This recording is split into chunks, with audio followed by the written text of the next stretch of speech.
It's a beautiful plane. You just fall in love with the contours and the lines of the plane. And when you see one fly, it stirs that romantic feeling in you. The Jenny must have been a magnificent aircraft, you know, especially to have survived all these years and still be flown and loved by the true aviators of the day. And for probably hundreds of thousands of people, it was the first aircraft they ever saw.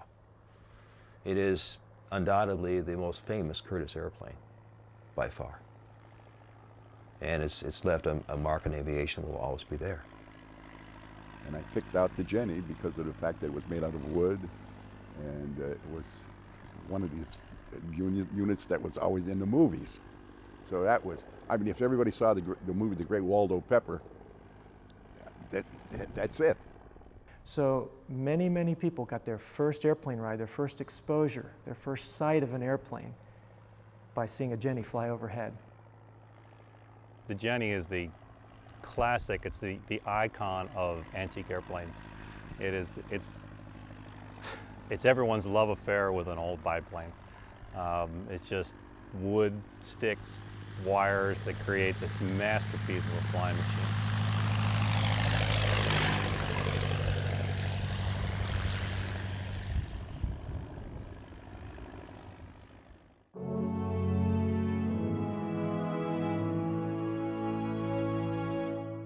Never before in the annals of warfare had there been aerial warriors. By the time the U.S. entered the war, aerial combat had advanced from mere reconnaissance to deadly duels with high-powered machine guns. These are young men about 19 years old. Typically they were 19, 20 years old. They come here. Normally there was no pre-flight, and they were given a little instruction on the ground. They had kind of a box that they sat them in with a stick and something that they called a rudder. And they said, you go right, left, and that's their simulation, was this box that they sat in. And they had about 4 hours of dual instruction. They sat in the front cockpit, an instructor in the back cockpit, and were given about 4 hours of dual instruction. It's just mind-boggling what they went through.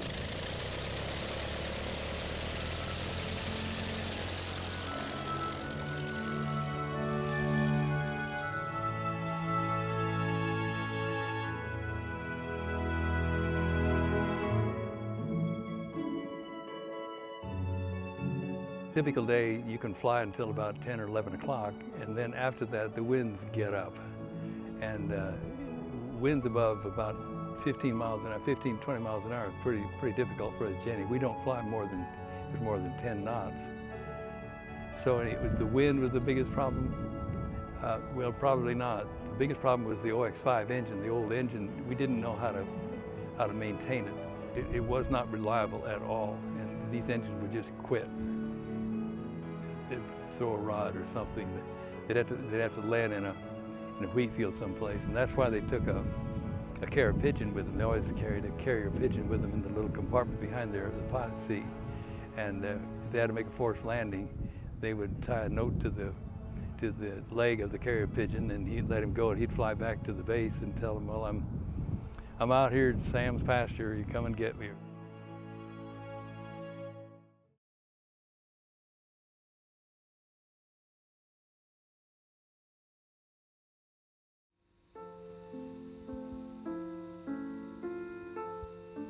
Of the 6,000 Jennies manufactured through the period of, from say 1916 to 1918, who's to say how many actually are still in flying condition by 1918? Maybe a couple thousand, if that many.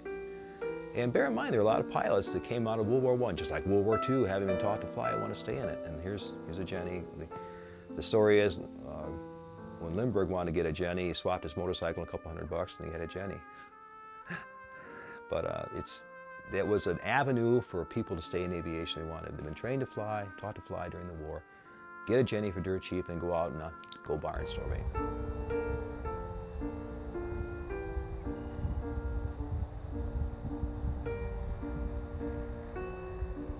From east to west, north to south, the country was wide open to see and hear for the first time the aeroplane. The barnstorming pilot, initially operating independently, would make his way across the countryside. He was the symbol of America's newfound freedom, the sky.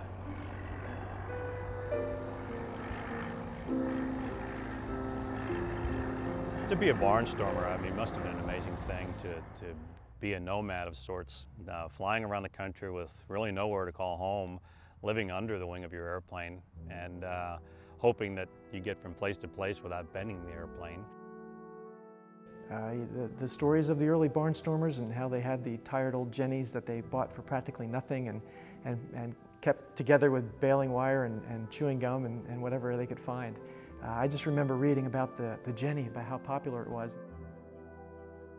So many, many people got their first airplane ride, their first exposure, their first sight of an airplane by seeing a Jenny fly overhead, or even if they were lucky or they could afford it, they could buy a ride.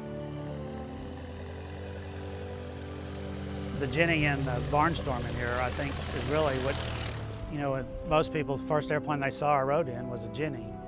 You know, there were some other World War I airplanes like a Standard, but I think most of them saw the Jenny their first airplane. And, you know, there were so many of them after the war, and I guess they were so inexpensive. You know, you've all the stories about Lindbergh buying them for nothing and flying them across the country. And I just can't imagine, you know, Lindbergh's story of picking up the airplane, never saw it before, fly it around the airport and head off cross country. I mean, and not knowing where you were going. Now that's pretty gutsy.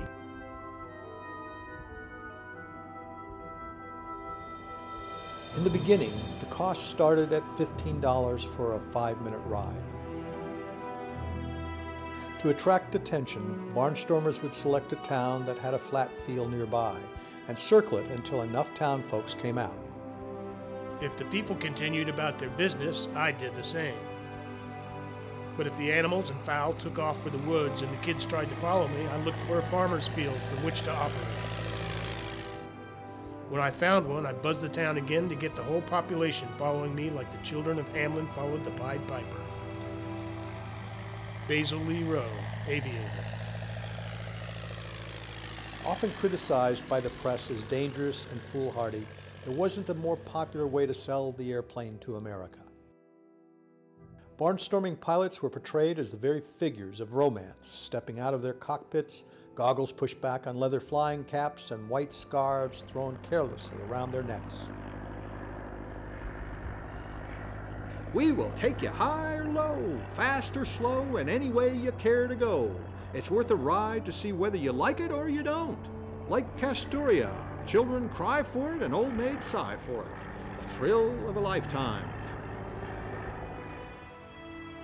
We will bring you down so gently, even the grass won't object. Our pilots land as softly as an old maid getting into a feather bed. One account reported these daring pilots dropped into more than 10,000 rural fields across America. The early pilots, they had to be mechanics as well, because the airplanes weren't necessarily that reliable. You know, they would get dirt in the carburetor and the engine would quit and they'd have to clean it out in some field somewhere, or they'd have to pull a cylinder and relap a valve.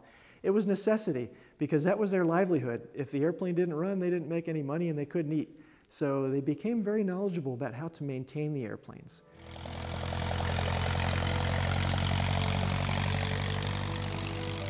I'm a romanticist, and when I see a Jenny fly, I think of, you know, wearing the scarf and the helmet and out there flying. It's just something that flies gracefully through the air, and it's just a beautiful plane.